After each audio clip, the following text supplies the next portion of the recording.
W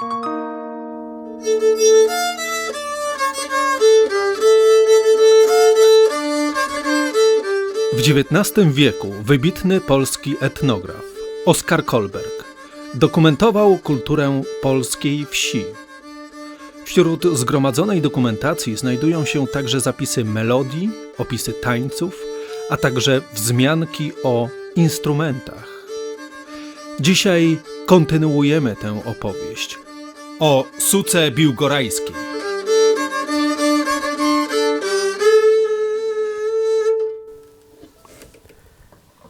Była to biłgorajska nuta, biłgorajskie kury, natomiast instrument nazywa się suka biłgorajska. Powinno się mówić suka kocucka, ponieważ pierwszy zapis, jaki jest przez Jana Karłowicza, 1863 rok, opisuje, że w miejscowości Kocuza spotkał taki instrument, gdzie gra się na nim siedząc.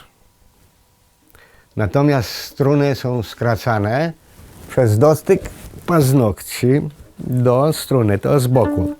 Jest odwrotnie jak w skrzypcach i wtedy to ten cały manewr wygląda w ten sposób, że jest pociągnięcie smykiem, następnie dotknięcie do struny paznokciem.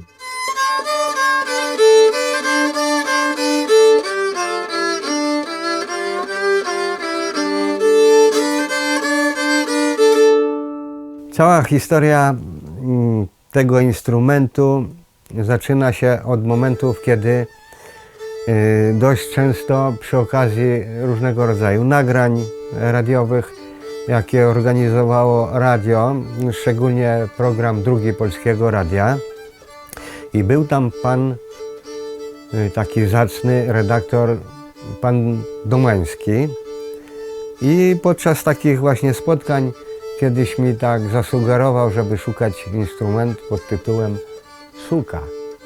Suka biłgorajska. Mówi, taki stary instrument, czy gdzieś taki jest jeszcze w okolicy. No okazało się, że nie ma śladu takiego. Dopiero po kilku latach znalazłem, to znaczy ludzie mi przywieźli rycinę Gersona.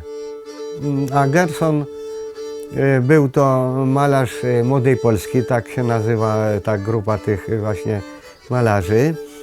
I miał ten instrument w ręku na wystawie instrumentów w Warszawie w roku 1895 roku.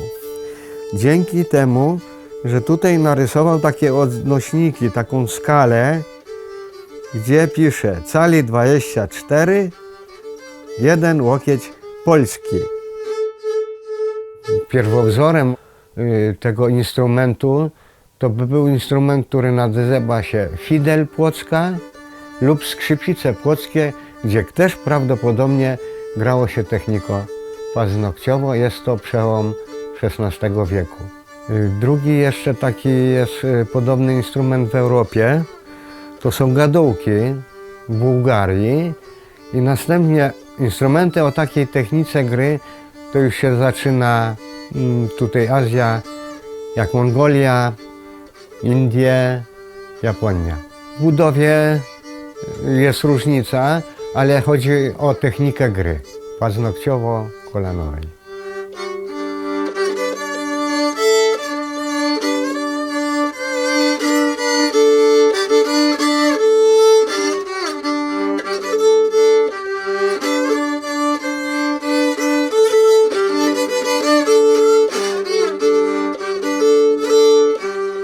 Cały korpus, zależy jaki będziemy materiał mieli, czy to będzie orzech włoski, czy grusza, czy czereśnia, jest jednym kawałkiem szyjka wraz z tą główką, gdzie kołki są zamocowane tak zwane od spodnio, od spodu. Nie ma komory kołkowej jako tako jak w skrzypkach, tylko od spodu na stożku. Tu kołki są robione przeze mnie indywidualnie spasowane kołek.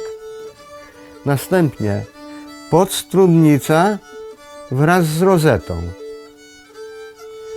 górna deka, tu jest strunociąg cały, tutaj dodatkowo dla ułatwienia jeszcze strojenia są mikrostroiki i ten właśnie specyficzny podstawek.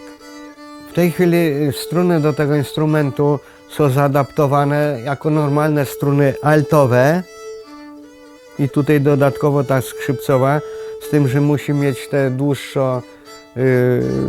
dłuższa musi być jak normalnie w skrzypcach, ponieważ jej tutaj ta menzura jest altowa, jest dłuższa od skrzypiec i te owijki by zostawiały. Do tego stosuję taki smyczek, ja mówię to do epoki, z kawałka pręcia z mirabelki, gałązka. Naciągnięte jest tutaj właśnie włosie, taki typowy naciąg smyczkowy. Często stosuję normalnie włosie z ogona końskiego. I tu jest pozawijane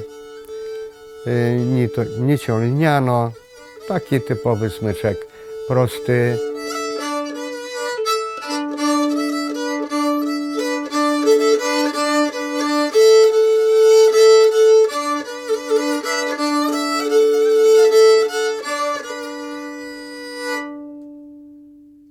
Proces wykonania instrumentu to zależy od tego, jakie mam natchnienie. Jak ma taką werwę do roboty, no to w ciągu miesiąca. A tak to jednak trzeba odczekać. Pierwsze wydłubać, wyciąć. Niejednokrotnie tak jest, że nawet sam wycięty instrument leży tydzień, 2 tygodnie, dopiero później dłubię. Po dłubaniu znów muszę odczekać, żeby się różnie ukształtował, bo jakby było za świeże drzewo, to potrafi go tak skręcić w śmigło, na krzywe będzie. A jak widzę, że on stoi, to wtedy przystępuję do deklowania. Gdy go już tutaj zakleję, to on jest tyle na następne tysiąclecia. Amen. Nie ruszy się. Przed samym sklejeniem góry musi być dokładnie tu wszystko wyczyszczone. O, te boczki tutaj ma wstawione taką poprzeczną beleczkę, cieniutka deseczka, która będzie służyła, żeby tu się nie wypychało te denko, jak będzie dusza już naprężać, żeby nie było zmian między górnodeko a tym dołem. Dlatego, że w tym miejscu akuratnie pracuje podstawek, który jest wykonany z jednego kawałka drzewa. To jest podstawek wraz z duszą. Dość specyficzny taki tutaj jeszcze jest momencik. O, tu jest takie wycięcie. Służy to do tego, aby długość strun, to znaczy się menzura, odległość tego proszku, który tutaj będzie i między tym progiem głównym była stała. Ona się nie zmieni. Jak w skrzypcach to się może podstawek przewrócić i można w innym miejscu postawić, już wtedy inaczej stroi. Tu będzie zawsze stała odległość i to gwarantuje właśnie ten kawałeczek tego wycięcia i od początku zwróciłem na to uwagę, jak pierwsze jakieś miałem takie ryciny, jakieś rysunki takie rysowane, że zawsze to miejsce jest. W tej chwili już ileś tam lat pracuję właśnie nad tym tajemniczym podstawkiem, który jest dość specyficzny. Do budowy tego instrumentu to używam ogólnie dostępnych narzędzi, jakie mogą być, typu takie dłutko, nawet normalna raszpla, gdzie zgrubne jakieś rzeczy zostają tutaj dopiłowywane. Następnie używam i szkła. Szkła używam w różnych postaciach, to znaczy się o różnych krzywiznach, po to, żeby tę dekę tak tradycyjnie jak kiedyś, dawniej ludzie skrobali szkłem, resztę powiedzmy papierem.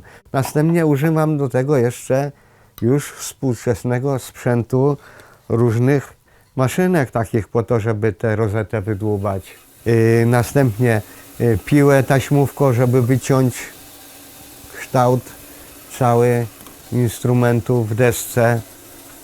Różnego rodzaju szlifierki, a resztę sama sprawa wykończenia instrumentu jest ręczna robota, ręczne docieranie. Przeważnie takie instrumenty to budowali ludzie albo muzykant lub jakiś cieśla wiejski, stolarz. Były to niejednokrotnie instrumenty takie może i nieudolne, ale to tylko chodziło o to, żeby ten instrument coś tam grał.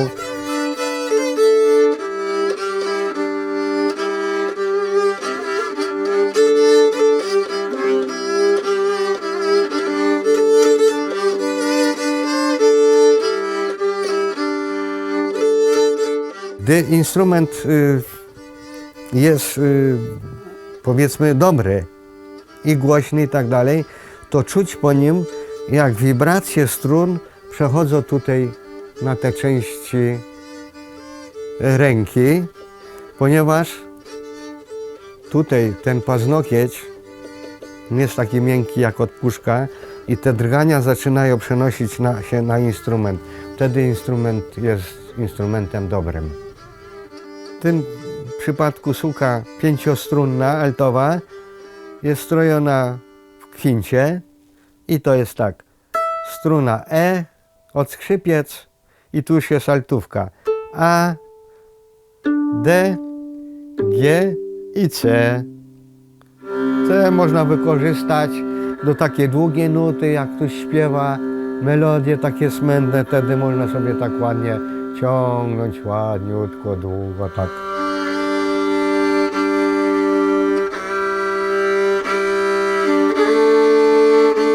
Raczej to był instrument taki domowy. Gdzieś w domu ktoś mógł grać. Być może, że był to jakiś instrument dziadowski, gdzie przemieszczać się mógł ten grajek. No, ale na tym instrumencie można grać tak i ballady, i kołysanki, i tańce różnego rodzaju. W trakcie istnienia naszej szkoły Suki Biłgorajskiej, jaka tutaj się znajduje w tym miejscu, przez ten okres już lat powiedzmy 10 przewinęła się trochę garstka ludzi i już w Polsce z tego miejsca wyszło około 50 uczniów. Już grają tak, ja bym powiedział, wyczynowo. No po czym poznać takiego grajka, no, który potrafi już wszystko z głowy, ze słuchu przenieść na instrument, no i wykonać tak w miarę tych tradycji, jakieś dawniej się grało. Jego ten dźwięk, no, czasem jest taki trochę i żałosny, taki prosty, można powiedzieć, nawet i przaśny.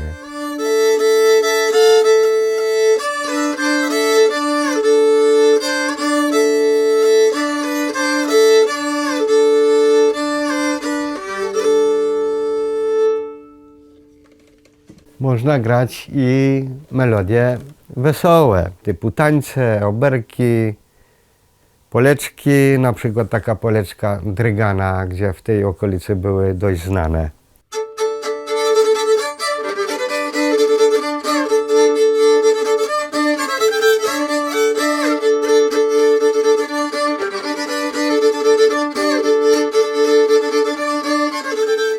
Marzeniem jest, żeby ten instrument wyszedł bardziej w Polskę, w Europę, w świat. Myślę, że instrument jako suka biłgorajska ma pewną przyszłość, ponieważ w tej chwili jest kierunek, żeby to, co nasze, pokazać światu, pokazać dalej, żeby ten instrument wraz z tą naszą muzyką, z melodiami szedł w świat, żeby pokazać, że my też mamy swoje i po prostu te etniczne klimaty, żeby się po prostu tak rozeszły.